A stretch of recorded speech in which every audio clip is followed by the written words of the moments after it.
Hi guys, how you all doing? It's Al, the Sega Guru. Now you've probably already seen the video that was released by Frog Bull, basically showing off a prototype of Metal Gear Solid that was obviously originally on the PS1, now playable on the Sega Saturn. Now this isn't a public release or anything like that, this is just showing that this could be done, right? Okay, so I thought, okay, let's actually ask the developer some of the bits and pieces, some of the questions that you might want to know, as well as a few screenshots. Obviously I'm not going to go and just show his video, I'm going to put a link to his video, but I've taken some screen grabs from that. I've already asked the developer himself if that's okay. He said absolutely fine, just to spread the word so you guys can all see it.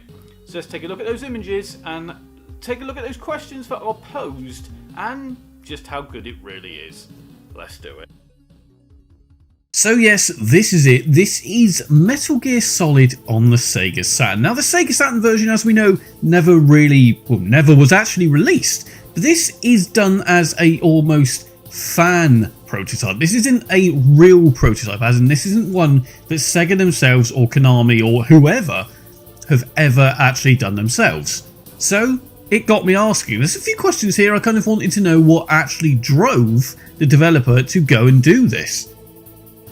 So I asked the question, what made you want to do the prototype? I assume it was a general consensus that PS1 titles like Metal Gear Solid couldn't be ported onto a system like the Sega Saturn, which to be fair is what most people have said over the years. And he responded, while I was programming Neo Mania for the Neo Geo, I discovered the Joe engine made by Johannes Fetz and its great documentation. Suddenly the ultra complex Saturn became less complex for me. So I did some tests to see what I could do and couldn't be done. To get some information about the Saturn hardware, I asked ChatGPT, which to be fair is becoming quite a common thing nowadays. By the way, that's my own commentary here. A lot of people are starting to use ChatGPT to help with things like coding. Anyway, but it kept repeating that the Saturn is incapable of running games like Final Fantasy VII or Metal Gear Solid. By looking online, I quickly understood it is very common to see people denigrating the machine. Basically, people saying the machine can't do it. It just can't run them. The Saturn has certainly some faults, but is very clear and far from being a bad machine. And as Metal Gear Solid is one of my favourite games, I started the project without knowing how far I would go. Which already is great to hear, because developers a lot of the time, they will really go that extra mile to prove others wrong. And that's what he's done here. And I think he's done a pretty fantastic job, as you can see so far. Now, the next question I said is, do you think yourself or anyone will move forward from the prototype to create or recreate the game incomplete on the Sega Saturn? And he responded, a complete port seems complicated, especially without the original code. Although he'd like to take this opportunity to salute the Foxdie team, who worked non-stop to achieve a complete reversing of Metal Gear Solid. So who knows what we'll have in the future. So it's not a absolute yes. It also means he himself won't be going and doing it, as far as I understand. But that is one hell of an undertaking to do. Will someone do it though? Who knows? At the end of the day, we're seeing all of these ports or builds of games from the era that we loved come to these other systems. Will it happen? Hey, I don't know.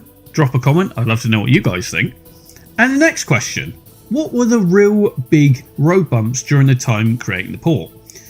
And he said memory limitation, transparency management, sound encoding 3D models in quads instead of triangles, and the absence of UV mapping. So he was certainly up against it when it came to essentially porting over things like the textures, the models and everything like that, due to the different way that they're actually made up on a PlayStation compared to a Sega Saturn.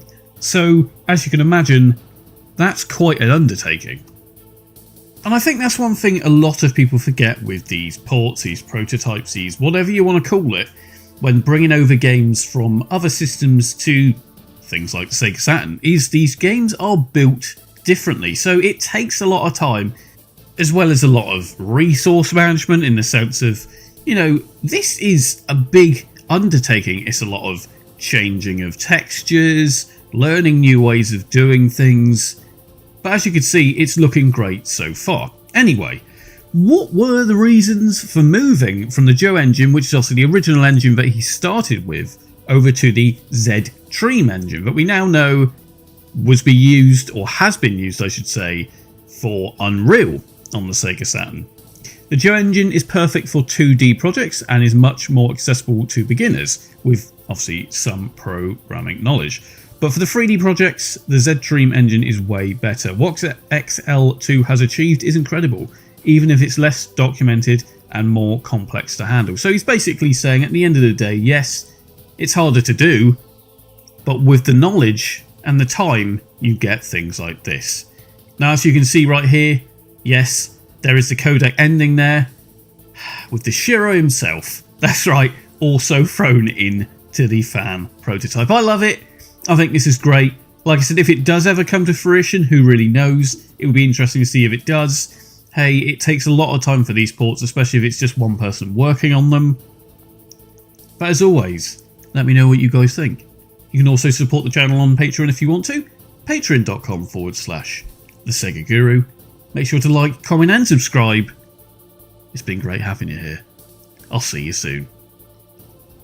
If you enjoyed this video, make sure to like, comment and subscribe. As well as that, you can also back the channel on Patreon. QR code is down below. But obviously you can check out this video, you can also check out that video. And on that note, it's Al signing out.